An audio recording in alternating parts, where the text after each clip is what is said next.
àkọ́bí mi o. Àkọ́bí mi. Àkọ́bí mi o. Ayé ẹ má má gbà á lọ́wọ́ mi, ẹ má bá ń pa o. Ìfẹ́ rẹ ò ní ọkàn mi, ó ń ṣe mí bí oró ọ̀fà ni. Àkọ́bí mi o. Àkọ́bí mi. Àkọ́bí mi o. Àkọ́bí mi. Àkọ́bí mi o. Ọmọ lára ọmọ láṣọ, ọmọ lẹ́yẹ o. Ìnàkú ó fẹ́rù bojú, ọ̀gẹ̀dẹ̀ kú fọmọ rẹ̀ rọ̀pò. Ayé yẹ́yẹ́, ẹ má má faṣọ mi yá o, mo bẹ̀bẹ̀ o. Ẹni ọmọ sí ló bímọ. Ayé ẹ má má faṣọ mi yá o, mo bẹ̀bẹ̀ o. Àkọ́bí mi. Àkọ́bí mi o. Àkọ́bí mi. Àkọ́bí mi o. Ibo sílẹ̀ ayẹlẹ irú kílẹ̀ yìí o. Àbíyamọ ayé abẹ́ orí àti ṣe ayẹlẹ. Ayé burú o, ayé má ṣòro. My brother, ìwé mímọ́ jẹ́ kó yé wa wípé Ọlọ́run ò fẹ́ ikú ẹlẹ́ṣẹ̀ bí kò ṣe kó ronú pìwàdà. Ìgbàgbọ́ yín ni kí ẹ jẹ́ kí ó mú yín lára dá. Tí ẹ bá ti ní ìgbàgbọ́ nínú Jésù Kristi, ẹ gbọ́ bí mo ṣe ń sọ. Tí ẹ̀yin bá ní ìgbàgbọ́ ibi tí ẹ wà yìí, Ọlọ́run á yọ yín kúrò ńbẹ̀. Sórí condition tí o wà yìí, Ọlọ́run sì lè lò ẹ́ tí o bá fi ara balẹ̀ kó tẹ̀lé ọ̀rọ̀ Ọlọ́run. Wọ́n náà wọlé ayé tí a wà yìí, oníkálukú ló ní nǹkan pàtàkì tí a wá ṣe nílé ayé. Nítorí ìdí yìí, ẹ ní ìgbàgbọ́ nínú Ọlọ́run.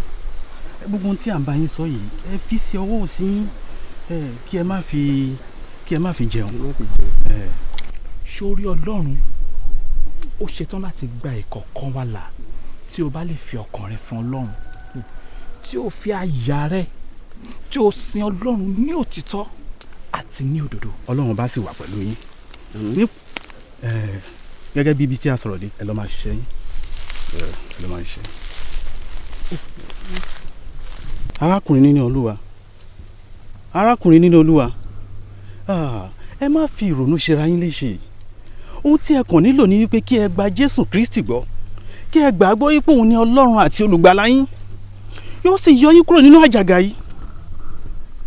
Báwọn kí ẹ̀ṣẹ̀ tí ẹ lè ṣẹ̀ kó ṣe lè tóbi tó, ẹ̀yin ẹ gba Jésù Kristi gbọ́, kí ẹ ní ìgbàgbọ́ wípé Ọlọ́run ń bẹ ní ayé rẹ̀.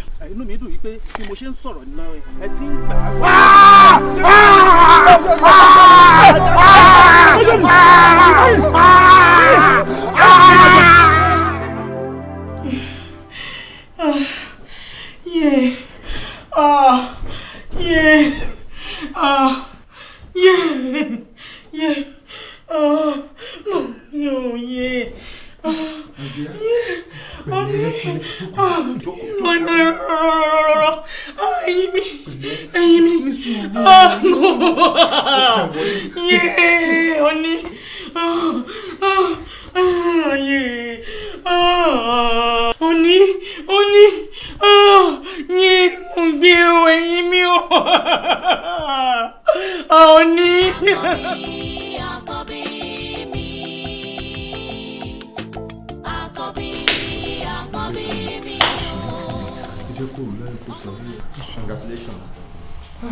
Congratulations.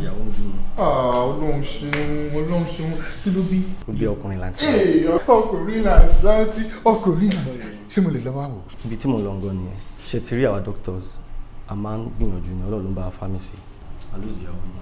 ayé burú o. dókítà ẹ gbà mí. ẹ̀rù ayé bà mí ẹ̀dá ò fẹ́ kárẹ̀rù ká sọ ẹ wáyé àbíyàmọ́. yìí kọ́ ló máa dá ọmọ Túndé padà. tó bá jẹ́ wípé ẹkún lè jí òkú ni ó yẹ kí ìyàwó ẹ̀ ti dìde by now jọ má fẹ́ kún ṣe rẹ̀ léṣe tábà ní ká wo dídùn ìfọ̀n a máa ọ̀rá dé egun tábà wá ọ̀rá dé egun kí ló wá kù. àǹtí mi kí lẹ sọ yìí tí ó dùn lẹ́nu yìí tí omi jẹ́ ojú mi ò bá jí Ọmọládé ẹ̀jẹ̀ tó rán ní veins mi máa jẹ́ kó dìde. How can I live without you? I'd rather just die. ẹlẹ́dàá mi kọ̀ Akin mo tàka ìdànù mo tàka ikú dànù ẹnikẹ́ni tí èmi bá mọ̀ kò ní kú èmi ò ní fojú sunkún anybody mọ́. báwo ló ṣe máa sọ̀rọ̀ báyìí nǹkan tó ṣẹlẹ̀ yìí kò ń ṣèwọ nìkan ló dùn ó dùn èmi náà gbogbo nǹkan tó ṣẹlẹ̀ yìí ó yọ Ọlọ́run sórí Ọlọ́run tá à ń wo yìí tó bá ń ṣe rere a máa ń ṣe burúkú. Ọlọ́run wo lè sọ Ọlọ́run wo lè ṣeré Ọlọ́run ṣeré lélẹ́yìí o tó bá jẹ́ pé Ọlọ́run ṣeré kò ṣe irú ọmọ yìí ló yẹ kó kú tó bá ṣe pé àwọn èèyàn gidi tó wà lé ayé òun ní number one ó lè yọ ojú ẹ̀ fún yàn tí ó bá ṣọpẹ́ lọ pé ibo bàbá wà lẹ́ni bàbá tọrọ jẹjẹ lẹ́gbẹ̀ẹ́ títí. Akin ṣúrẹ́kù tó ń sun yìí gan ò ní jẹ́ kọ́mọ yìí sùn. Akin calm down. ṣùgbọ́n ẹ̀gbọ́n mi tó bá mọ̀ pé ó fẹ́ kí òkú ọ̀run ó sùn rè. sórí nǹkan ẹyọ kan ṣoṣo tó lè ṣe tó lè jẹ́ kínú ìyàwó ẹ̀ dùn níbi tó wà òun ni pé ọmọ kan ṣoṣo tó fi sílẹ̀ yìí kó tọ́jú ọmọdé ìbéèyàn ṣe ń tọ́jú èèyàn kó sin ọmọ yìí débi tí ẹ̀rù ò ti níbà òun ló fi lè máa ṣàdúrà fún ẹ nínú sàárè kó ń ṣẹ́kún tó ń sùn yìí. ìgbà tí mo bá ń bara jẹ́ báyìí kí ló fẹ́ kémi ṣe. kí o dẹ̀ má sunkún mọ́dá ṣé kémi náà máa ké ń sìn ni àbí ṣé ìwọ nìkan ló dùn ni ó dùn èmi náà náà. ṣé kémi náà máa sunkún báyìí ni. mo ti gbọ́. ìbọ̀sílẹ̀ ayẹlẹ̀ irú kílé yìí o àbíyamọ ayé abẹ́ orí ẹ̀. My baby. Good morning. How are you today? Did you sleep well?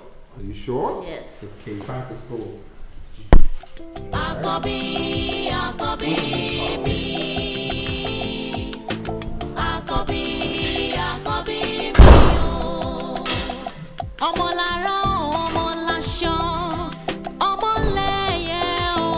Iná kú ó fẹ́rù bojú, ọ̀gẹ̀dẹ̀ kú fọmọ rẹ̀ rọ́pò.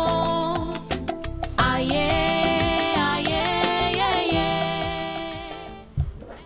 Kí ló ṣẹlẹ̀? Gbogbo sí Akin mo kàn ń wẹ̀ láti ẹ̀kọ́ ni mo ti change gan gbogbo ṣe fresh everything fine ìyá ti kọ́kọ́ ẹ̀ balẹ̀ kò dìgbà tó bá sọ fún mi gan. Bíbọ̀ náà ṣe rí last time mo rí ẹ̀kọ́ yìí náà.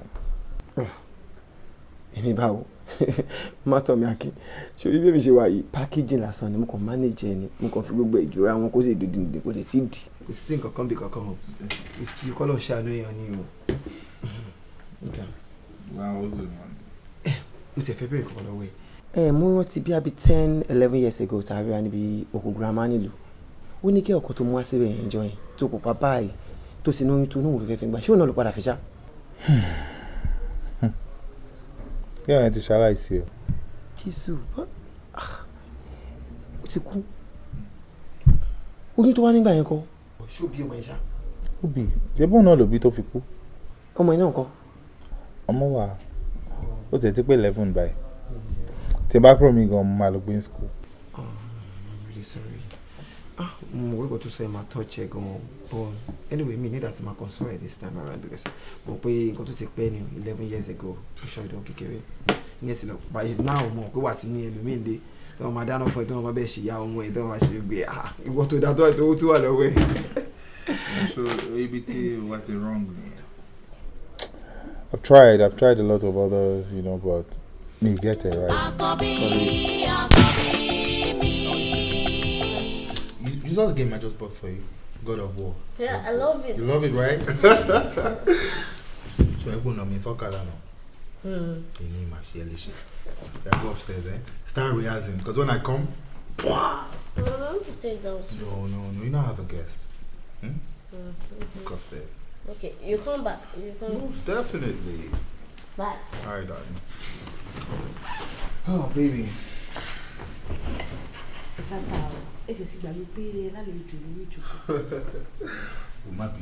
Ṣé ọmọ tó ń wò yẹn? Wo ìfẹ́ máa ń pa mí bí ọtí ni. I love him so much. Ṣé nígbà míì nǹkan tí n bá ń rò máa ń rò pé báwo lèèyàn ṣe lè nífẹ̀ẹ́ èèyàn báyìí? Máa rò pé bóyá torí mo fẹ́ràn ìyá ẹ̀. Ṣé nígbà tí ìyá ẹ̀ wà láyé? Ìfẹ́ gidi ìfẹ́ gan nìyẹn. I swear to God. Ṣé rí ìfẹ́ yẹn ni mo wá transfer sórí ọmọ yẹn? Ṣé bó ṣe rí ayọ̀ mi? Kò sí nǹkan tí mi ò lè ṣe fún. Mo lè kú nítorí ẹ̀. Bàbá ọmọ, I understand your fatherly love, but ṣó ṣe máa love èmi náà ṣá? Má sọ̀rọ̀ bẹ́ẹ̀. Ṣé wọ́n pé ìfẹ́ tí wọ́n máa ní sọ́mọ, ìfẹ́ ọ̀tọ̀ ni. Ìfẹ́ ìyàwó ìfẹ́ ọ̀tọ̀ ni. I love you now, you know that. I love you so much, baby. Ìyàwó mi ni I love you now, you know that. Okay, no problem. Bàbá ti sọ bẹ́ẹ̀. Kí ló máa jẹ? Nínú ilé mi. Àbí ìwọ ni kò fààyè kitchen hàn mi kí mo dáná fún ẹ. Ọlọ́run bá ṣe o, bá ṣe o. Okay. Jẹ́ kọ́kọ́ báyìí wá tó máa mú náà. Àkọ́bí mi. Àkọ́bí mi o. Ọmọ lára ọmọ láṣọ. Ọmọ lẹ́yẹ o. Ìnàkú ó fẹ́rù bojú. Ọ̀gẹ̀dẹ̀ kú fọmọ rẹ̀ rọ̀pọ̀. Wá, kí ló fẹ́ ṣe? Mo ń change station. Mo wo TV. Ìwọ sọ pé ìwọ fẹ́ change station. Why? Nǹkan tẹ́ ẹ̀ wò ó pè mí, nǹkan tí ìdẹ̀ fẹ́ wò ló pè mí. Nǹkan tí mi wò ó pè wọ nínú ilé mi. What kind of nonsense is that? You are too rude. What kind of nonsense is that? In my father's house. Shut your mouth. What's your father's house? Kí ló ṣẹlẹ̀? She's beating me. She's beating me. Kí ló ṣe fún ẹ? Máa gbọ́ dé ọmọ yìí ò ní training kankan rárá. Ó ti bàjẹ́. Kí ló ṣẹlẹ̀? Kí ló ṣe náà? Kí ló ṣẹlẹ̀? Mo ń wo TV, ọmọ ìdèdè, ó dẹ̀ ní pé òun fẹ́ change station o. Nǹkan tẹ́mi yóò wo òun láìkí ẹ o. In my father's house. Irú kí nìyẹn? Bọ̀ ọmọdé ni náà, ṣé torí ẹ̀ ló ṣe wá ń lù ní? Ọmọdé ló ṣe rude sí mi. Ó rude sí ẹ. Ẹ jọ̀ọ́ ìwọ tó ń na ọmọ lọ́mọ kí ló ṣẹlẹ̀? Kí ló ṣe? Ó ń mú ẹni. Kí ló ṣe? Ó ná ọmọ mi. Kí ló dé tó fẹ́ nù mí? Bàbá ni mo jẹ́ láti explain fún. Ṣé ìwọ ló ra tẹ́lẹ̀ fún mi? Ṣé ìwọ ló ra tẹ́lẹ̀ fún mi? Má bínú. Ṣé ìwọ ló ra tẹ́lẹ̀ fún mi? Ṣé ìwọ ló ra tẹ́lẹ̀ fún mi? Ìwọ ló ra tẹ́lẹ̀ fún mi? Ìwọ ló ra tẹ́lẹ̀ fún mi? No, hey!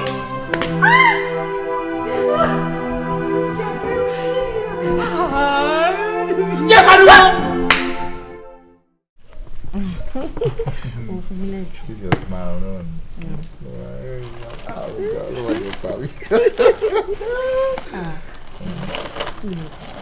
You're so pretty. Thank you, dear. Ọlọ́run mi ilé iṣẹ́ pẹ̀lú yàn láìláì. Thank you, dear. It's your lips, Good, Daddy. Show your lips and you. Don't leave me, I won't. Don't leave me, I won't. Thank you, dear. Ayọ̀mí kọ́ ló ń pariwo yẹn. Òun náà ni. Kò sí nǹkan kan jàre, ó máa wà ókè. Ó lè jẹ́ pé ó ń ṣeré ni. Ó rọ ọ̀rọ̀ rírùn wò yẹn, wọ́n ń tó orí kò sí lọ. Ayọ̀mí! What's wrong with you? No, it's not too much because Mo ti ní kó jókòó, mo ti ní kó máa rọra. Kí ló máa ń ṣe bọ̀bọ̀ iná? Ìgbà tí jókòó sótú ti lọ sáyé bọ́mọ yẹn sí ṣé gbogbo tí wọ́n ń tẹ́ báyìí sí àbí kí ni gbogbo rádaràda ìgan náà? Ṣé kò bò ó? Ṣé kò ṣẹ̀jẹ̀? Ṣé bẹ́ẹ̀ mú rọ̀bù? Pẹ̀lẹ́.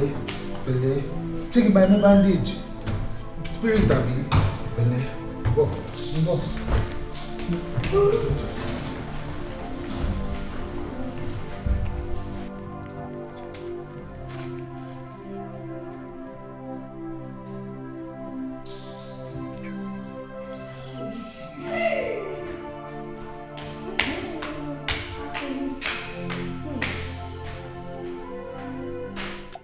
Àkọ́bí, àkọ́bí mi.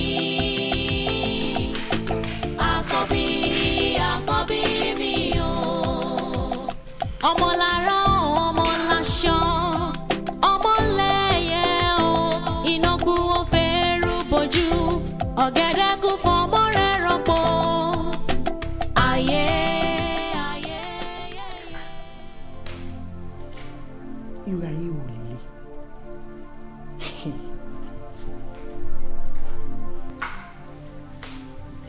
ṣé bí mo ṣe fẹ́ máa bá ìgbésí ayé mi lọ pẹ̀lú Akin ni àbí ní tí òun náà máa bá mi gbọ́ wípé Akin nífẹ̀ẹ́ ìyàwó ẹ̀ tó ti kú ju èmi tó ń fẹ́ lọ́wọ́ lọ especially ti ọmọ ẹ̀yìn tó jẹ́ pé ọ̀rọ̀ ẹ̀ nìkan ló fẹ́ máa gbọ́.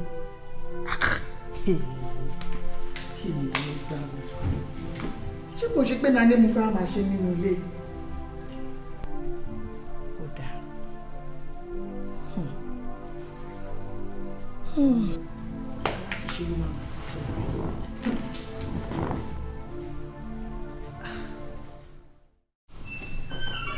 Darling. Babe. Yes, sir. Oh, what's up there? Bye. Okay, bye. Show up. Okay. Ayọ̀mí kọ́. Ayọ̀mí. Èmi náà ni. Mo mí ìnà mi. Ayọ̀. Má bọ̀dá. Ṣòrí, kò sí nílé. Ṣùgbọ́n pé wọ́n wà ní holiday. Mo dẹ̀ rò pé kó má jẹ́ pé òun nìkan ló máa wà nílé tó máa bá rẹ̀ ṣeré. Mo wá ní pé kí n mú lọ sọ́dọ̀ àǹtí mi. Àti wípé kéèmí àti ẹ̀ka lè rí ibi ìṣeré ìfẹ́ wa dáadáa. Mo wá mú lọ sọ́dọ̀ àǹtí mi pé at least kó lo 2 weeks ń bẹ̀. Ká lè ráyè ara wa. Are you mad? Nǹkan tó sọ pé Ayọ̀mí sí nílé. You must be mad. You must be crazy. What do you mean? Ṣọ́ṣọ́ gbàṣẹ́ lọ́wọ́ mi kó tó mọ́ ọmọ mi kúrò nílé. Ọmọ mi dà. Bólú àti mi. Tẹ́lẹ̀ ló mú bẹ́ẹ̀ sọ̀rọ̀ bólú àti mi. Ayé àwọn àtàkì ẹ̀ máa pàjẹ́ bí. Ó yá ajá wọn gbéra. Bólọ̀dọ̀ àti ẹ̀ mo máa fọ́ ọkọ̀ mi lórí o. Mi ò fẹ́ gbọ́ mi báyọ̀ ṣeré o. Mi kò mọ mi báyọ̀ ṣeré o. Jẹ́ ká lọ jọ àti òṣìwò. Kí ni mo sọ? Àkọ́bí, àkọ́bí mi. Èmi ni mo ṣàǹbẹ̀ sórí bó ṣe wà yìí ó nífẹ̀ẹ́. Kan tí ẹ padà sílé bó ṣe sí nílé yẹn kò gẹ́ẹ̀ta rẹ̀ rárá àtọ̀. Bó ṣe wà kò lè jẹun kò lè wó kò lè sùn. Without you he cannot live fine. Ṣebí mi lè mọ̀ èmi ni mo sọ pé ayédùn kò wá jẹ tó mi ò lè parọ́ fún ìjọ tó rọ Ọlọ́run jọ ìyàwó mi. Ẹ̀wọ̀ àǹtí mo gbọ́ gbogbo nǹkan tẹ́ ẹ sọ. Ṣẹ́rí. Bó ṣe nífẹ̀ẹ́ mi lèmi náà ṣe nífẹ̀ẹ́ ṣùgbọ́n Akin kò ní ọ̀rọ̀ gbọ́ kò lè ṣí ẹ̀ lọ́ọ̀fù mi pẹ̀lú ọmọ ẹ̀ tó bá ti wà nínú ilé báyìí àfọmọ́ ẹ̀ ó máa kò ní fi attention sí ọ̀dọ̀ èmi náà mọ̀ tó bá ti gbà láti gbà kí Ayọ̀mídé kúrò nínú ilé. Kí ló ń sọ tí ó dùn lẹ́nu ẹ̀ kémi mọ ọmọ tèmi kúrò nílé kí wọ́n lè wọlé ibo láti ṣerú ẹ̀ rí. Akin, will you keep quiet? Adé ń jẹ́ kúrú kó tán láwo ó tún gbọ́ owó ẹ̀ sáwo. Wo ìyàwó mi. Ọ̀rọ̀ ọkùnrin ni ìwọ ṣáà ti ṣèfẹ́ ti tèmi jọ. Ẹ wọ àǹtí mo ti gbọ́ gbogbo nǹkan tẹ́ ẹ sọ. Tẹ́ bá ti wá nǹkan ṣe sí ló máa bẹ́tà ẹ̀yin ẹ ṣáà mú Ayọ̀mídé sọ́dọ̀ èmi àti Ayọ̀mídé a lè jọ gbé nínú ilé yẹn. Kí ló ń sọ gan-an kí ló ń sọ ẹ̀bùn kan mi ò fẹ́ yàwó mọ́ ṣótán ẹ jẹ́ ká lọ. Kémi mọ́ ọmọ tèmi kọ́ ẹ jẹ́ ká lọ jàre àǹtí ẹ jẹ́ ká lọ. Akin lẹ́rù ẹ jẹ́ ká lọ. ìgbà tó mọ̀ pọ́ọ̀nì fún mi lọ́rọ̀ sọ kí ló gbé mi wá ṣe ń bíbá ẹ. Má wò ó máa padà wá. Ó fẹ́ kí n mú Ayọ̀mídé sọ́dọ̀ ọmọ mi l'Ayọ̀mídé máa mú sọ́dọ̀ ìwọ ṣáà ti padà sílé jọ láàrin mi àti ẹ̀ ó máa padà sílé jẹ́ yẹn ti lọ́ba kó máa jà mí sílẹ̀ ojú ti gbọ́. Akin. Ọlọ́run má jẹ́ kó pẹ́ kó tó. tọkọ yẹn bá fún yín sinmi ẹ̀yin fúnra yín ní sinmi ẹ fúnra yín sinmi. kí n fúnra mi ní sinmi. You don't understand.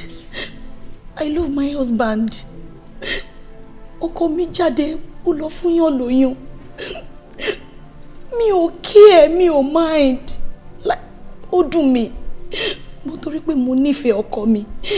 I don't want to lose my husband. Mo gbà mọ́ra. Ọkọ mi wá ṣe pabambarì. Ó ní kí n kúrò nílé. Ó nágàn ní mí pé mi ò lè bímọ.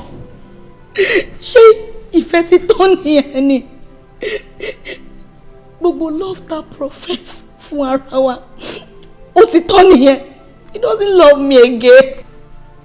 Báwo mo ṣe fẹ́ fún ara mi nísìnyí? àǹtí mi ẹ̀wù ẹ̀jẹ̀ sọ̀kan fún yín bí ẹ ṣe kan bá dáyàn ìyá máa tó gùn ni. At what age? Tell me now, at what age? What are you saying?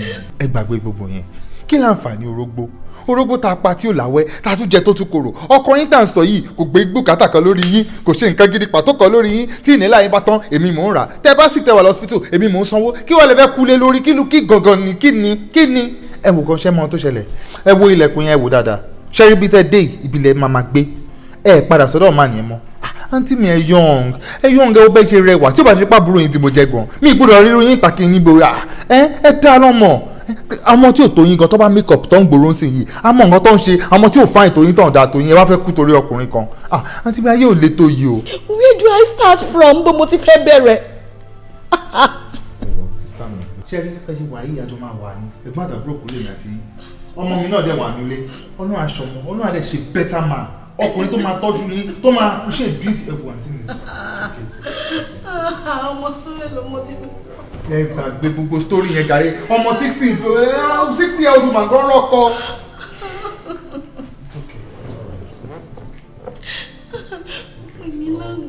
ẹ ń ṣàgùn ṣe mọ̀ bẹ́ẹ̀ nǹkan ní nǹkan ìrìn gan mọ́ àbẹ́ ti lọ́sọ̀ títù tọ́sẹ̀ pé ẹ̀yìn nǹkan ṣe. ṣé rí nínú ìgbéyàwó ẹni tó bá ti wọnú ìgbéyàwó torí èrè ìgbéyàwó kò deserve ẹ adùn ìgbéyàwó léèyàn máa ń lé adùn yá dẹ̀ jẹ́ tí ń lágbára ọ̀gá.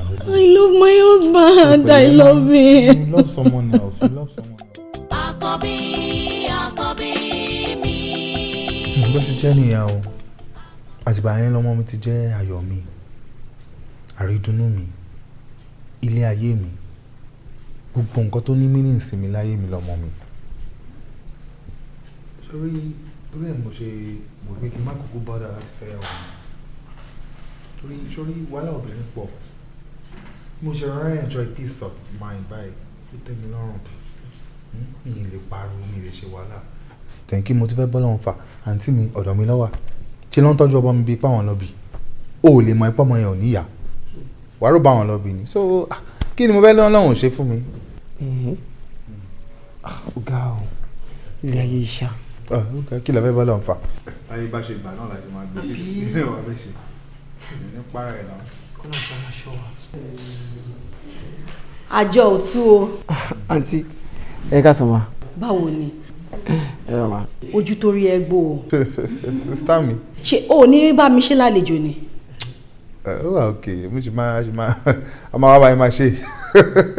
all right èmi fẹ́ sáré dé ọ̀dọ̀ tailor mi ní pẹ́ tí o bá ti ṣe é lálejò kí n tó dé máa wá sí oúnjẹ fún ẹ fúnra mi ṣó ti gbọ́. àmì ní pẹ́ ló dé sí. ẹ bá mi kọ́ bọ̀. ó dà bàbá. ẹ pẹ̀lẹ́ rọra o. o ṣe.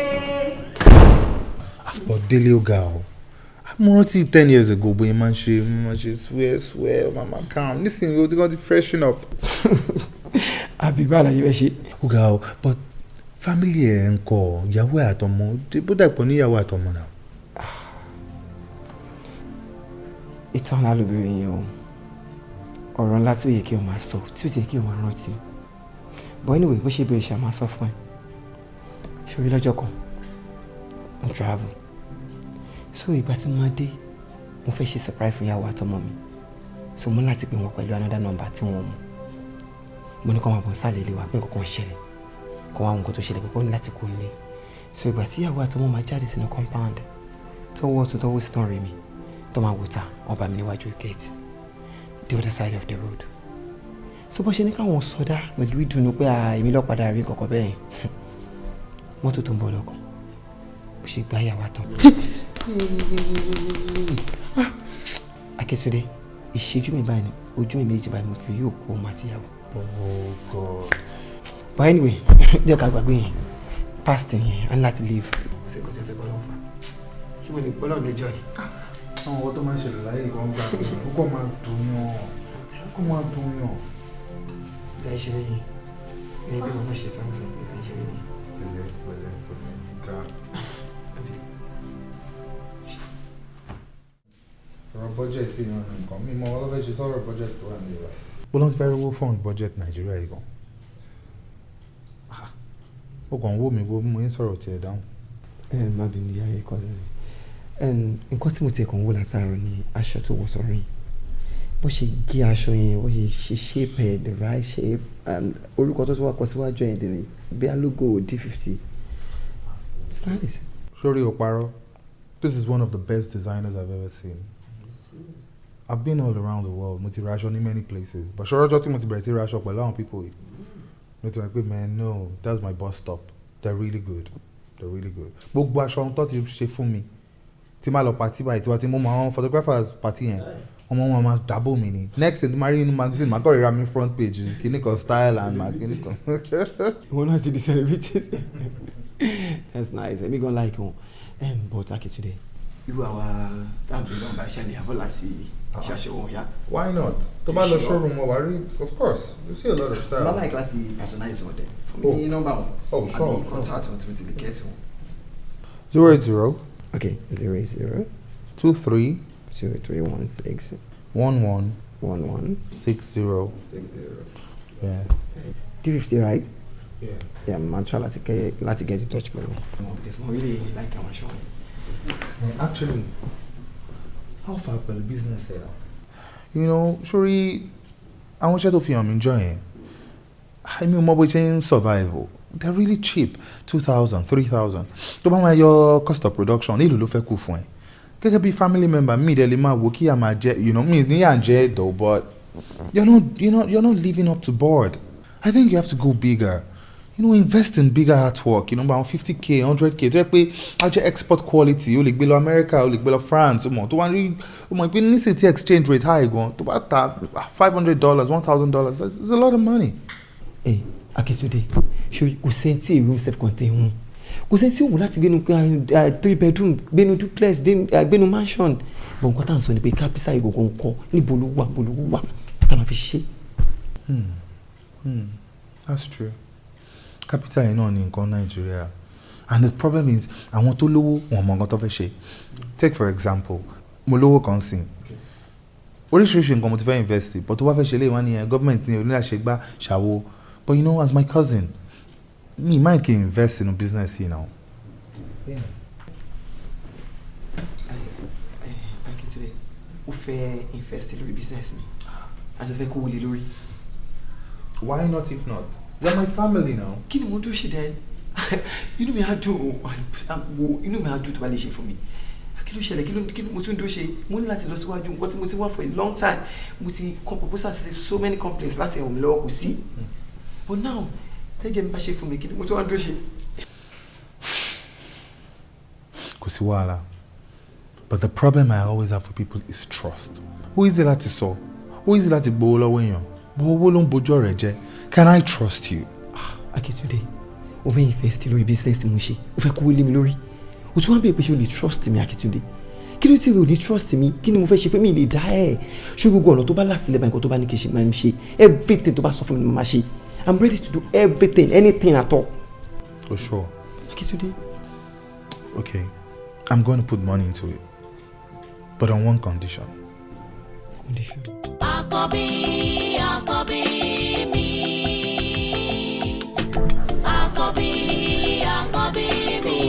All right, let's go to school, man.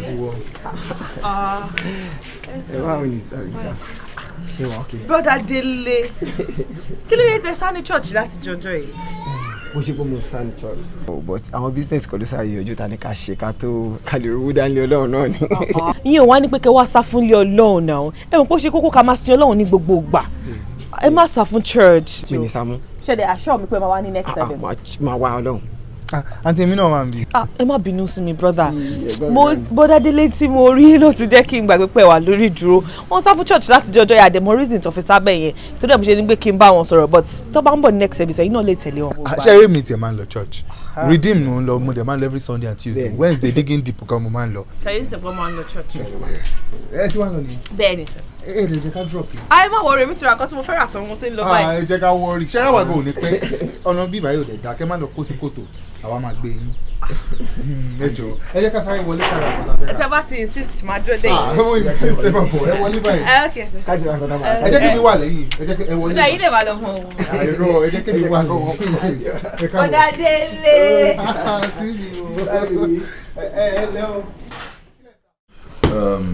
Priority ni kò fi shipping àwọn ará Canada ẹ̀ ṣe o wọ́n ti ń disturb mi gan so I have to debate before next week.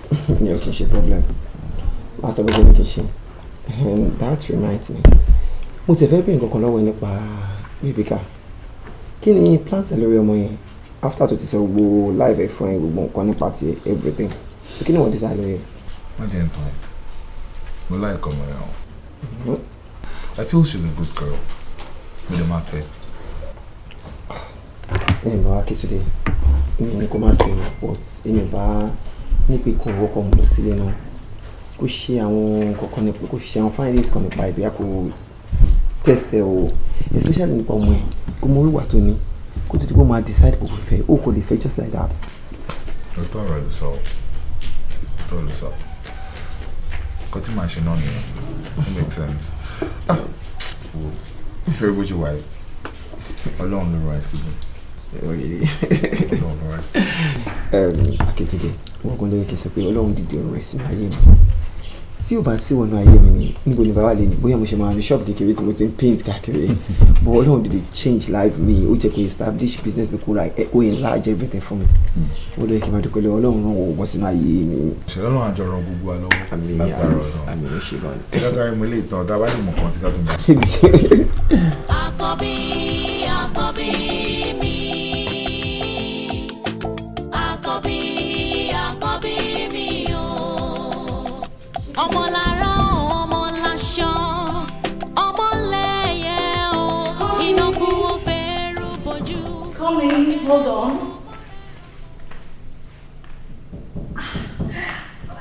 Mo ti fẹ́ ṣílẹ̀kùn.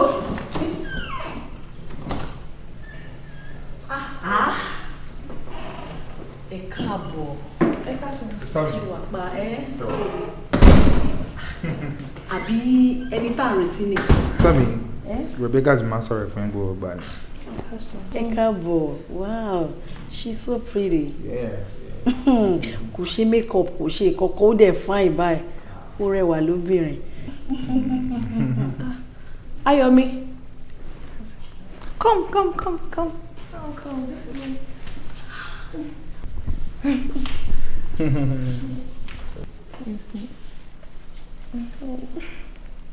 O ṣe ìyàwó mi mọ́. You're welcome here anytime, any day. Ilé mi ilé ẹ o, ṣe ti lọ.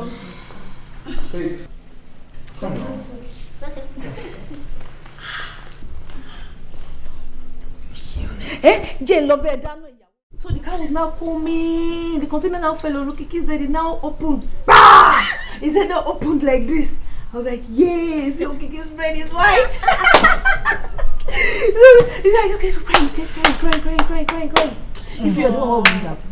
Ìyá àtọmọ, oúnjẹ ti ready, ẹ wá lọ jẹun. No, big mommy, we are still playing. We'll come and eat later. Big mommy, nǹkan tí ọkọ mi bá ti sọ ní final. Àmọ́ á join ní later. Okay o, ìyá àtọmọ, ẹ ṣáà má jẹ́ kó pẹ́ o, kó má bàa tutù.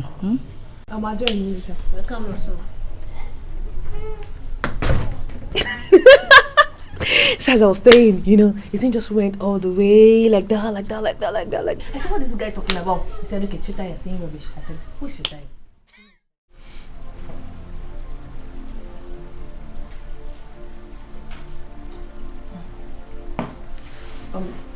Kí ló dé tó ń wò mí bẹ́ẹ̀? Anytime mo ń wẹ̀ báyìí ó máa ń rán mi létí ex-wife mi. Ṣé àjọra tó yẹn ni? Àbí kò yé mi? Ìwọ àti ex-wife mi, ẹ ní the same aura, you have the same spirit. Gbogbo nǹkan lè fi jọra. I'm telling you, I love you. Mi ò mọ̀ pé o love mi tó yẹn o. Mi ò mọ̀ pé love yẹn wà bẹ́ẹ̀.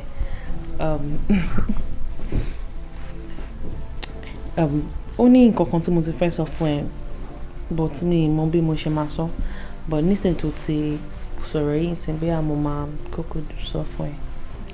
Dúró, o ti ń dáyà já mi, ń bọ̀ náà.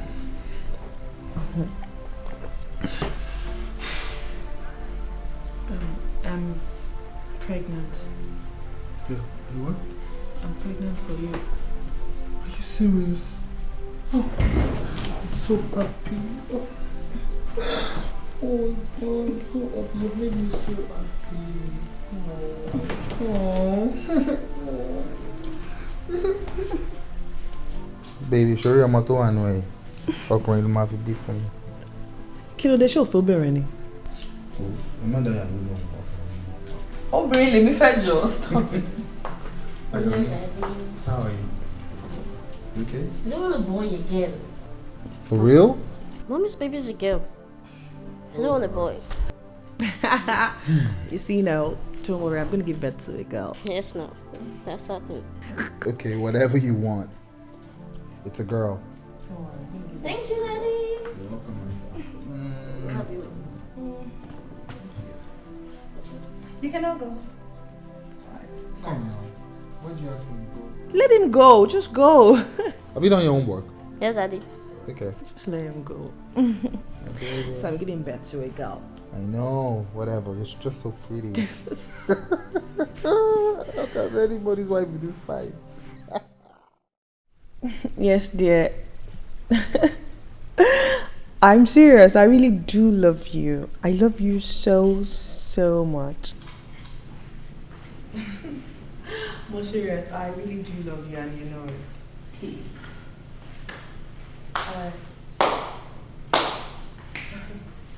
Hi, Karanti. Ìfẹ́ yìí ga.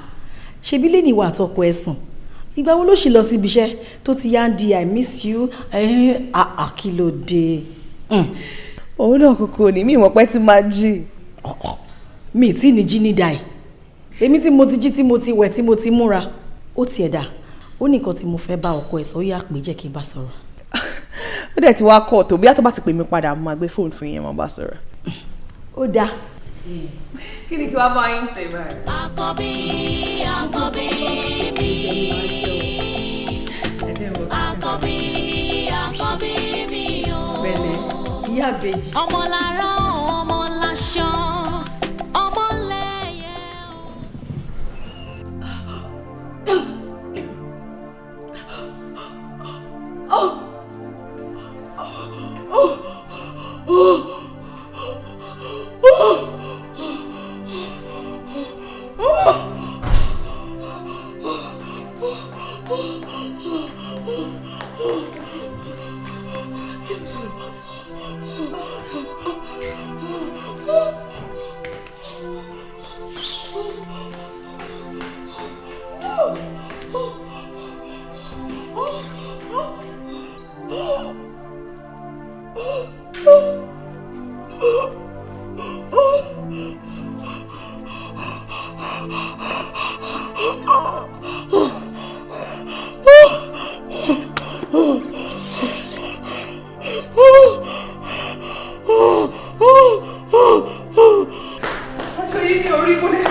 Akíntúndé sọ̀rọ̀ náà ṣáà ti ti kú lóòótọ́ ni.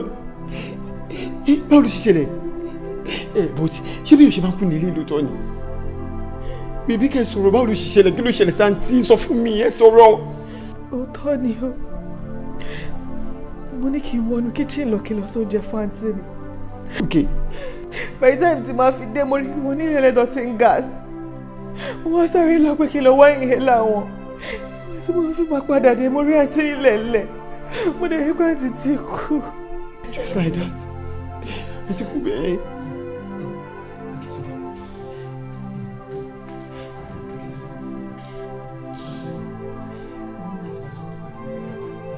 O ní láti ṣe bí ọkùnrin ẹ. Nǹkan tó ṣẹlẹ̀ ti ṣẹlẹ̀, kò sí kò tá fẹ́ ṣe sí àlejò Ọlọ́run lẹ́bi náà. Kò sẹ́ tí òdùn àti wàhálà àti tó kú ìnà ẹ. Tí wọ́n bá sunkún sí tí àwọn ẹ̀ sunkún, ta ló fẹ́ máa bẹ ìyàwó ẹ̀? Àti tó lè jọ tó lóhùn. Ṣé bí ọkùnrin? Kò yẹ kó jẹ́ àti mi o. Kò yẹ kó jẹ́ àti mi. Ọlọ́run kí ni mo ṣe? Kí ni mo ṣe? Ládùúrà owó tí mo ti ná láyọ̀ mi. Ládùúrà owó tí mo ná láyọ̀ mi. Kò yẹ kó jẹ́ àti mi ló wà fún ẹ. Mo ṣe kọ́ ọ̀dẹ ṣọ́nù. Ọ̀dẹ ṣọ́nù mi. Ọ̀dẹ ṣọ́nù mi.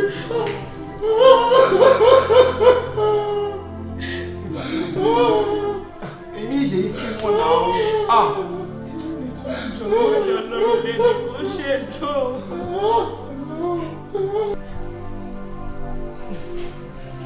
Mo di ẹ́ kí ló dé tó ṣe sọ fún mi pé SS lọmọ yìí náà. Bébí mo mọ̀ pé máa padà mọ́ ni. Ìgbà wọn má kó wà ní ikú. Ibi tí mò ń náwó lé lórí rẹ̀. Ibi tí gbogbo owó mi ń lọ rèé. Kí ló ti nọ́mbà délé òun lọ bá ìwọ lọ? Sorry, ẹ ń pe manager now. Tọ́lọ́sọ.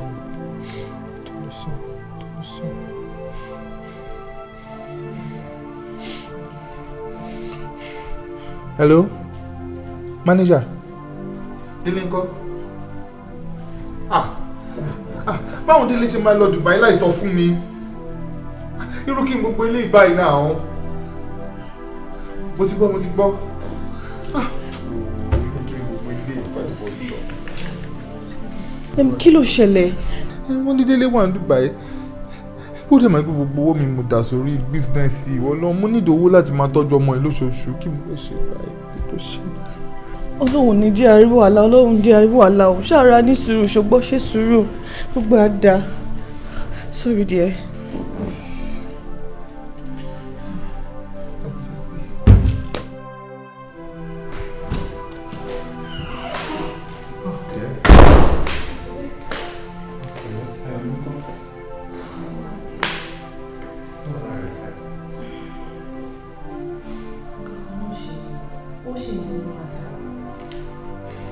Èmi gan feel sick.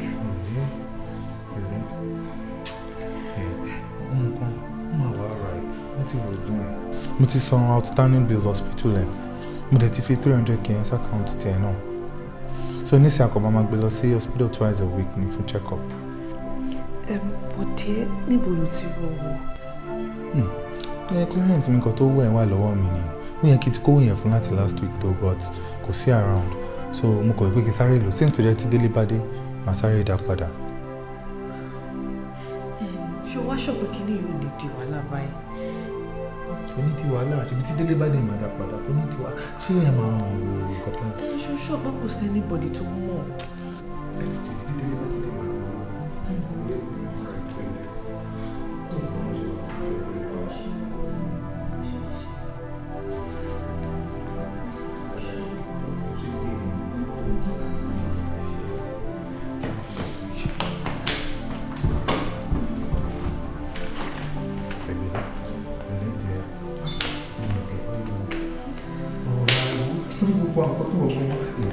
Staircase ní ibà má lọ jábọ̀.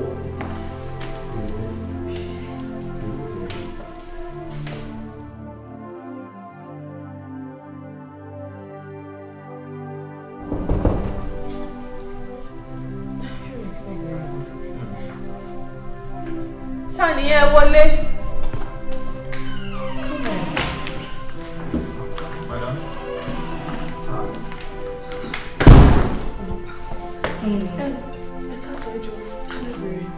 You are Mr. Akitunde, right? Bẹ́ẹ̀ni sir. ẹ jọ̀ọ́ kí lọkọ mi ṣe? From Idiroko police station, you are under arrest. Ẹ jọ̀ọ́ kí lọkọ mi ṣe? ṣé mo pọ́ lè lọ́kọ ẹ̀ ni ṣe fẹ́ jọ náwó mi ni.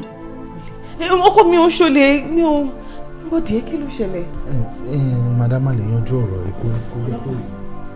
Ẹ ṣeun rẹ̀. Bọ́dì ẹ kí ló ṣẹlẹ̀? Mo rí pé gentleman ni mi ò dẹ̀ nífẹ̀ẹ́ ká fi ọwọ́ líle mú yín. Ẹ jẹ́ ká lọ. Madam kò lè tó yìí. tẹ bá dé náà ṣe.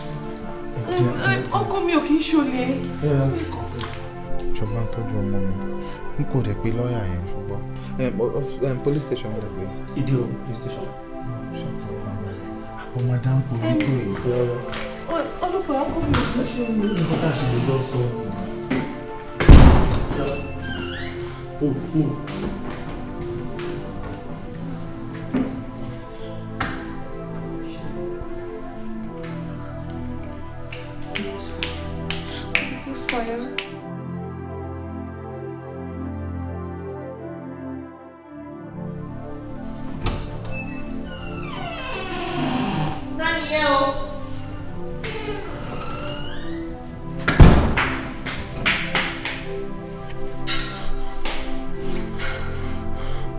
Kí ló dé tó wá abandon mi látijọ́ yìí? Ṣọmọ mi ni.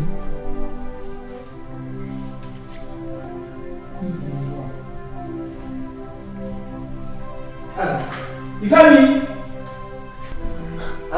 Ìfẹ́ mi náà! Gbèrè ti fẹ́ kú o! Wọ́n mọ́ tó gbà sí ilé tó ti lè gbèrè tó bá fẹ́ kúkú lọ sí ìlú. Ọmọ mi.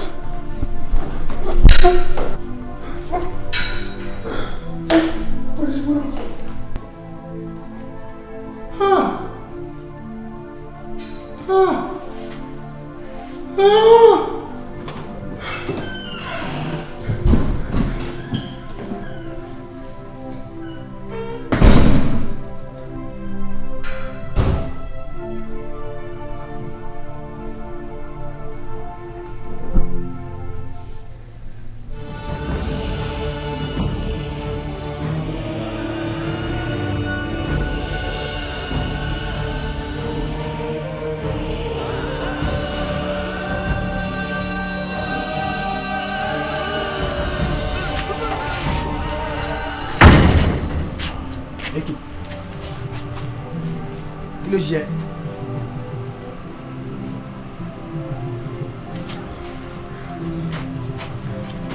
Kí ló ṣe? Báwo ló ṣe rí báyìí?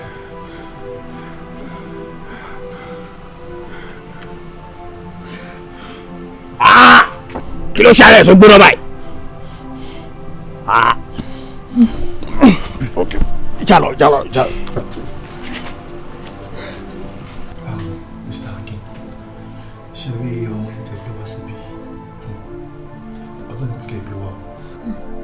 Ṣẹ̀rẹ̀ nígbà tí a run blue test wà lórí ọmọ yín, a discover wípé ọmọ yín ti jẹ arsenic poison. Kí ló ń jẹ bẹ́ẹ̀? It's a very dangerous poison. Ṣẹ̀rí poison yìí, ó máa ń jẹ èèyàn nínú díẹ̀ tó máa fi pa ènìyàn ni. Èrò táwọn fẹ́ fún ọmọ ìkéré ẹni poison. Ìyẹn ni ìwé àwọ̀. Àwọn nevertheless, ẹ̀kọ́ tí ní láti ṣe nísìnyí pé kẹ́ deposit 100,000 naira. Ká lè fi ètè bẹ̀rẹ̀ treatment lọ́wọ́ before it's too late. Dókítà, ṣe rí bẹ́ẹ̀ ṣe rí mi, ojú ẹ̀ dé látọgbà mi. 1,000 bá mi dé. Ṣé ẹ̀rọ ọmọ tá à ń sọ yìí? Ẹsẹ̀ ni mo fi gbé láti ibi tí mo ti gbé bọ̀dé bíbá ẹ̀mí rẹ̀ ní gbé mi. Ṣé ṣáàdù? Iṣẹ́ ló bí ọ ẹ̀sìn mi. Take it. Máa sọ òye ká tó kọ́ mi. Ọ̀rẹ́ mi, ó ṣe mo ṣe, ó pè máa dúpẹ́. It's okay. Jalo.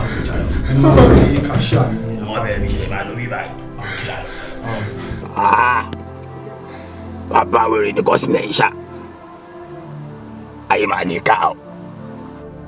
Kọ́sínẹ̀ yẹn lè ṣe orúkọ báyìí fi hàn. Ìyàwó ẹ̀ tó gbà ọ́ tó. Bàbá wèrè ní ọ̀bọ yẹn ṣá. Badmus.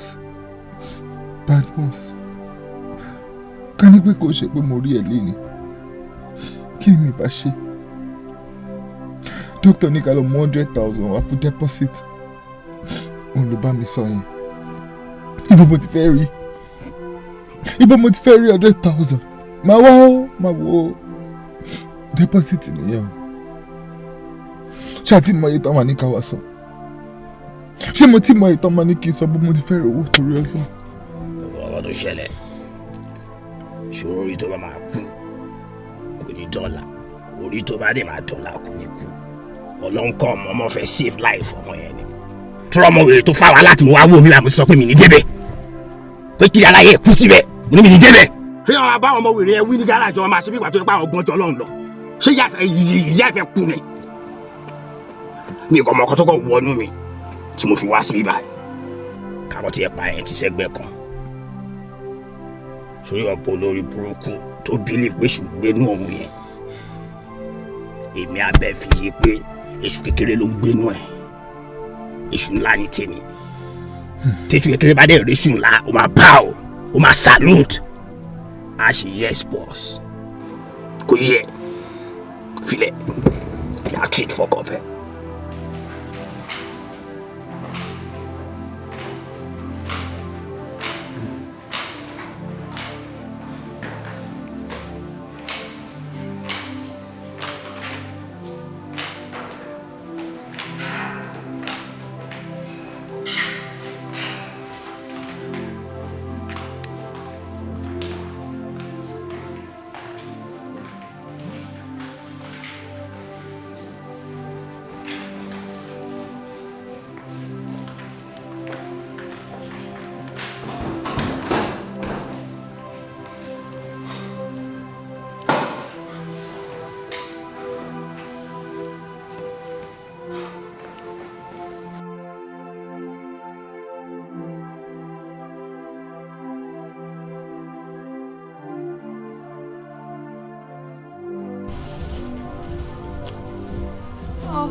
Akínwó ni ó lè jọ dáríjì mi ìjọ ṣàánú mi. Kémi dáríjì ẹ, kémi ṣàánú ẹ lẹ́yìn ìgbà tí ìwà àti Délé ti bà ayé mi jẹ́.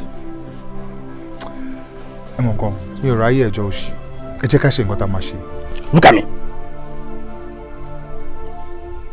Màá fẹ́ kó cooperate pẹ̀lú wa. Tó bá lọ fuck pẹ̀lú mi. Èmi ò mọ bí wọ́n ṣe ń pààyàn. Ṣùgbọ́n tí wọ́n bá sọ pé èèyàn mọ bí wọ́n ṣe ń pààyàn, máa pa èèyàn mọ́yàmọ́.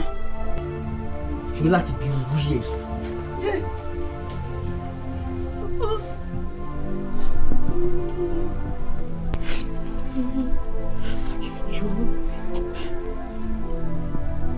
Kí náà bọ̀ kọ́ ẹ? 080 555 11. Nọ́mbà mi gan ló ń pè yẹn ni. Wọ́n ní kí n pe nọ́mbà ọkọ mi. Are you sure to fuck? Now go kill you as you did here. Nobody did the same way you call. Oh, okay. No, number Dele. 070 21 639.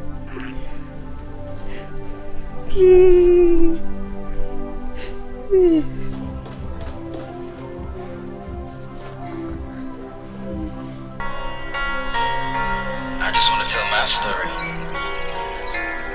It's been a long time coming. O ní láti mẹ́tò bá sọ̀rọ̀. Ìyàwó àtọmọ ẹ wà pẹ̀lú wa ń bí báyìí. Bá sọ̀rọ̀. Yàrá mi.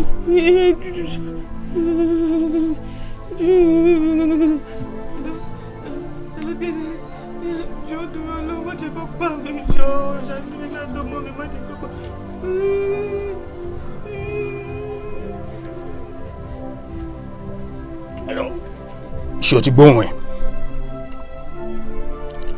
Gbé 5M wá bá wa níbí báyìí.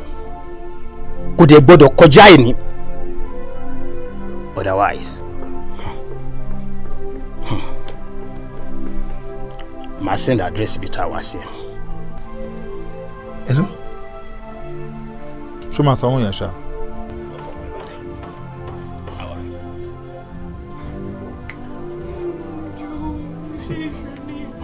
èṣù ti ṣe é mi.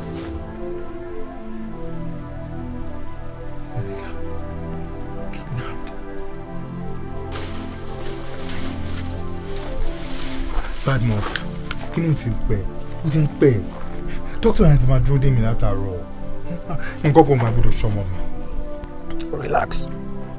Kò sí nǹkan kan tó máa ṣọmọ yẹn. Hello? Hello. Ẹ jọ̀ọ́ nítorí ló mo fẹ́ kẹ́ ní sùúrù díẹ̀. Ó ní nǹkan kan tí mo fẹ́ bá yín sọ. Tẹ́ bá dé ṣetán láti follow instruction mi, máa dọ́bù owó tẹ́ fẹ́ gbà lọ́nà méjì, máa fún yín ní 1 million naira. Okay, we are listening. Ṣé rí Rebecca mo fẹ́ kẹ́ bá mi pa Rebecca. Ṣé wá rí ọmọ tó wà lọ́wọ́ ẹ̀ ọmọ mi ni o, àṣé mi lọ́mọ yẹn ọmọ kan ṣoṣo tí mo ní ni. Mi ò fẹ́ kí n kọ́kọ́ ṣe ọmọ yẹn, ṣẹ́gbọ́n ẹ jọ̀ọ́ ẹ kó wá mi take care ọmọ yẹn. Tẹ́ni tí bá ti lè ṣe ọmọ yẹn ẹni rúwú yín gbà o. Is that what you want? Yes, nǹkan tí mo fẹ́ rògbòn ni. Is that it? Ṣé pé mi kan mọ ọmọ tó wà lọ́wọ́ Rebecca?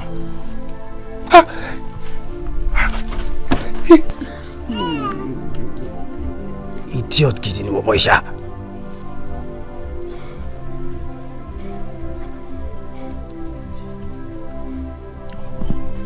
Hello. Níbo ló wà? Ìránṣẹ́ Olúwa. Okay. Ọmọ àmọ́ ẹ̀sìn. Lọ́mọ wa.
Ìwọ tàjọ ṣe kékeré tó jẹ́ pé mọ́mì mi ni ẹ̀gbọ́n dádì ẹ̀, ìwọ ẹ̀jẹ̀ mi, ṣó yẹ kó jẹ́ ìwọ ló máa ṣerú nǹkan báyìí fún mi? Kò mà séyàn mọ́ ọ. Máa jẹ́wọ́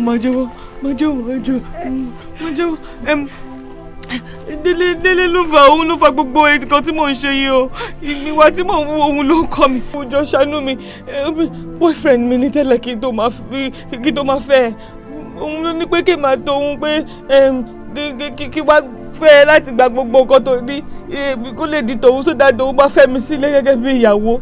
Òun náà ló sọ pé kí n máa múra bí SU, èmi ò kí n ṣe SU, òun ló ní kí n máa múra bí SU. Mo já gan kò ṣe bẹ́ẹ̀. Àǹtí Fèyí gan tó kú ìjọ tí mò ń bá Délé sọ̀rọ̀ lórí fóònù ni mo rò pé wọ́n gbọ́ nǹkan tí mo sọ ni mo wá lọ sọ fún Délé pé àǹtí Fèyí ti ká mi, ó ní kí n gbá epo. Ìgbà tí mo gbá epo náà ni mo rí pé àǹtí Fèyí ti gáàsì, mo lọ tọ́jú ilé láwọn ní ọjọ́ náà lọ́hùn. Òun ló fẹ́ gbogbo nǹkan tí mo ń ṣe, ọmọ tí mo bí kò ṣe títí ẹ òun ló ní mo ti lóyún fún tẹ́lẹ̀ kí n tó wá sọ́dún ẹ ẹ kì í ju ọ̀tọ̀ lọ́wọ́ jẹ́ kí n gbé gbogbo ẹ̀ sílẹ̀ kí n máa lọ. Òun ló ń ṣe gbogbo ẹ̀mí kan. Èmi ò lóore láti sọ̀rọ̀. Ṣé wọ́n jọ̀rọ̀ yóò tún sọ̀rọ̀ tẹ̀lé? Akin ló fa kó tó ṣẹlẹ̀ jẹ́rí ọjọ́ tí mo kọ́ máa pàdé Akin tó náà máa bá mi establish business mi. Akin wá ṣe nǹkan tó fẹ́ ṣe fún mi. After that ó wá lọ register company name tó ó wá fọmọ ẹ̀ sí Sharma company. Lẹ́yìn ìgbà yẹn ó tún wá ní ọmọ òun ló máa gba 50% nínú nǹkan tá a bá pàdé company, èmi àti òun máa gbé 25. So gba tí mo délé wọ́n á ṣàlàyé fún Rebecca wá sọ fún mi pé ó fẹ́ kí n máa sáàbù òun ni mo tún máa sin ọmọ ẹ̀ náà tó ọmọ ẹ̀ bá ti dàgbà. Irọ́.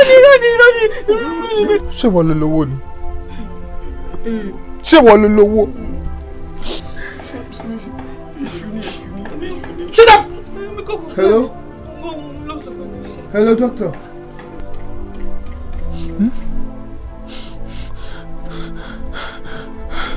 Ọmọ mi ti kú. Ọmọ mi ti kú. Ọmọ mi ti kú. bó ṣe jẹ́ nìyẹn o bí mo ṣe gbàgbọ́ tí mo yin Rebecca àti Délé níbọn pẹ̀lú ọmọ tán bí mo ṣe pa gbogbo wọn nìyẹn lọ́gán tí mo dẹ̀ ṣe yẹn mo rọra fẹsẹ̀ ara mi mo rọra fi rìn lọ sí police station tó wà lẹ́gbẹ̀ẹ́ pé nǹkan báyìí ni mo ṣe o kó tó gbé mi dèrò ibi tá a wà yìí nìyẹn. bí ẹ ti ṣe ń sọ̀rọ̀ yín lọ tí ẹ ń sọ ìtàn yín lọ tí ẹ ń sọ ìrírí tó gbé yín débí lọ ni mò ń bá yín fi ẹ̀mí darí ẹ̀ Ọlọ́run fi ń yé mi wípé gbogbo ohun tó ṣẹlẹ̀ yìí ẹ̀yin lẹ fà á ẹ ti ṣe nǹkan kan ẹ ti ṣẹ̀ sí òfin Ọlọ́run ọba òun ló gbé yín débi o. nǹkan tí senior pastor ń try láti sọ ni wípé ẹ ti fi ẹnu yín sọ ọ̀rọ̀ òdì sí Ọlọ́run nígbà kan rí nígbà ìmọ̀dẹ́ ni bóyá láàrin ọ̀rẹ́ ni o níbi tí ẹ ti ń ṣeré ni o nínú ìjọ ni just think. ẹ̀ẹ̀kan ni mo sọ̀rọ̀ Ọlọ́run rí ní ayé mi. ọ̀rẹ́ wo ilé ayé kọ́lọ́n ṣáà máa ṣọ́ wa ni àbọ̀mọ̀ oríṣiríṣi ló ṣe ilé ayé yìí o. a ní àdúrà ní ká máa ṣe sí Ọlọ́run Èdùmàrè kó má ìka rogun àdánwò. láyé ṣùgbọ́n ẹgbẹ́ kan tí àwọn ènìyàn tó fi bà ayé wa jẹ́ as Africans the concept of God èdè máa ma sọ̀rọ̀ Ọlọ́run ti kára jọ̀wọ́ Ọlọ́run ti kára jọ̀wọ́ tó kí ọ̀tá Ọlọ́run tẹ̀ pàlọ́ yeah do you not understand that life is about hustle sórí bó bá ṣe hustle tó ló ṣe máa jẹun tó bó bá ṣe hustle tó ló ṣe máa wà okay take for instance èmi àti ìyàwó mi we have a good job and live fine gbogbo nǹkan tá a ní la fẹ́ la ní ilé tí mo ṣẹ̀ṣẹ̀ kàn sí mò ń dúró kó bímọ ni so a jẹ́ 2-in-1 celebration so báwo lọ́lọ́run ṣe fẹ́ gbé àdánwò wọ̀run family èmi Akin. jọ̀ọ́dún rẹ̀ ṣé nǹkan tó ń jẹ́ kó yé mi sí ni wípé kò sí Ọlọ́run kì í dán yàn wò àbí. oh it's not possible kò sọ náà kò sí bó ṣe fẹ́ ṣe yes you have to hustle so that you can be okay. ó ti yé mi. àbí kí ẹ bébì kí ló rò.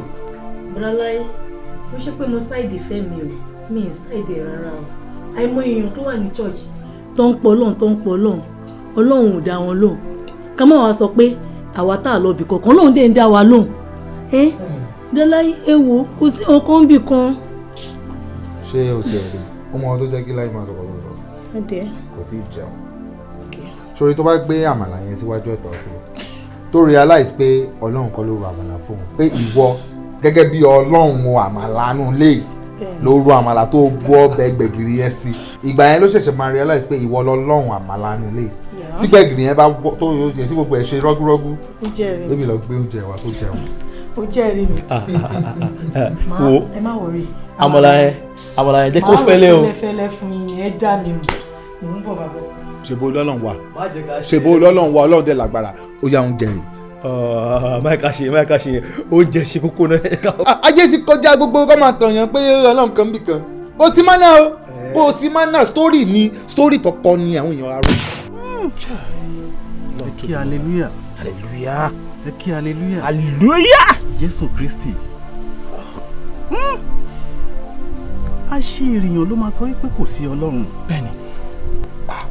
Ọlọ́run ń bẹ nígbà tí ò sí nǹkan kan tí ayé ò tí ì jẹ́ ayé tí ọ̀run ò tí ì jẹ́ ọ̀run nígbà tí ayé ń jẹ́ ayé tí a wà síbẹ̀ tí gbogbo nǹkan wà tí ọ̀run ń jẹ́ ọ̀run Ọlọ́run wà ní ayé rẹ̀ nígbà tí ò bá tún sí ayé mọ́ tí ò sí ọ̀run Ọlọ́run yóò máa bẹ ní ipò rẹ̀ nítorí pé Ọlọ́run ló mọ ohun gbogbo òun ló sì lè ṣe ohun gbogbo kábíyèsí Elédùmarè ọba kàǹkà lọ́ba tí ẹ̀ ń sọ yìí afẹ́fẹ́ tí à ń gbà sí ara tí ó fẹ́ sí wa yìí tínú wa ń dùn yìí talent tó ṣe é Ọlọ́run ni ohun tí a ń gbà sí àtàrí tó ń ṣe wá láǹfààní àtọ̀dọ̀ ló ti wà ẹ rí òjò tí ó ń rọ̀ àti omi tí a ń mú ta lẹ́ni tó ṣe é Ọlọ́run ni kábíyèsí Ọlọ́run ọba ẹni tí ẹ nílò ní wípé kí a ní ìgbàgbọ́ wípé Jésù Kristi lọ́ba ìyè òun ni Ọlọ́run àti olùgbàlà wa ẹ rí ẹ ń sùn ẹ ń jí àìmọye ewu tó ń kọjá lọ tí Ọlọ́run bá sì ń dáàbò bò wá ẹ̀yin wò wípé nítorí pé ẹ ti ń jẹ ẹ̀ ń rí mu ẹ̀ ń rí lú ẹ̀ ń rí náà ẹ wá lanu ẹ sọ wípé kò sí Ọlọ́run bá a ò gbọ́dọ̀ rò lọ́kàn wípé kò sí ọlọ́run débi pé à á sọ jáde àmọ́ àṣìṣe ò kọ́gbọ́n bẹ́ẹ̀ ni kò kọ́ta ìmọ̀ wù kí eléyìí máa jẹ́ ẹ̀kọ́ fún gbogbo mùtúmùwà nítorí pé ọlọ́run ọba kan ṣoṣo ni òun ló mọ ẹ̀rọ ọkàn yín ẹni tó wà ní hospital gbọ́dọ̀ sọ wípé kò sí ọlọ́run ọba ẹni tó fọ́ lójú kò gbọ́dọ̀ sọ wípé kò sí ọlọ́run ọba arọ tí ò lè rìn kò gbọ́dọ̀ lánú gbàgà wípé kò sí ọlọ́run ọba dèpòdépò wípé ọlọ́run fún yín ní ojú ẹ̀ fi ń ríran ọlọ́run fún yín ní imú ẹ̀ fi ń gbóòórùn ó fún yín ní etí ẹ̀ fi ń gbọ́ ọpọlọ ọlọ́run dá ní ìdá ẹran ọpọlọ dá ní ìdá ẹyẹ ọpọlọ dá ní ìdá àǹjọ̀nú àmọ́ òwò ẹ̀yin sùnsùn dá yín ní èèyàn alára ẹran Jésù Kristi á dáríjì yín àmín á gbé kọ̀rọ̀ ẹnu yín á máa ṣẹ̀mí gbogbo ohun tí ó ṣiṣẹ́ rí dúró ọlọ́run á padà sọ di mímọ́ ẹ jẹ́ kí a gbàdúrà ní orúkọ Jésù.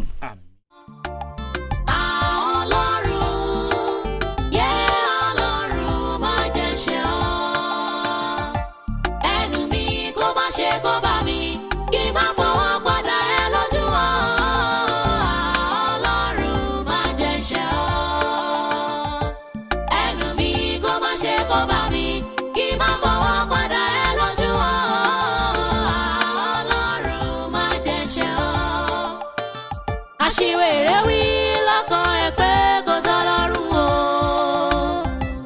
Ẹni rọ́bà fi lọ́ máa ń pa, èmi ò jẹ́ rí ọ̀fìn Ọlọ́run o. Àdáni má gbàgbé, àṣẹ̀dá kó wá mọ́ bíbẹ̀ ọ́ o. Ọlọ́run má jẹ́ ṣẹ̀ ọ́. Ọlọ́run, yé Ọlọ́run má jẹ́ ṣẹ̀ ọ́.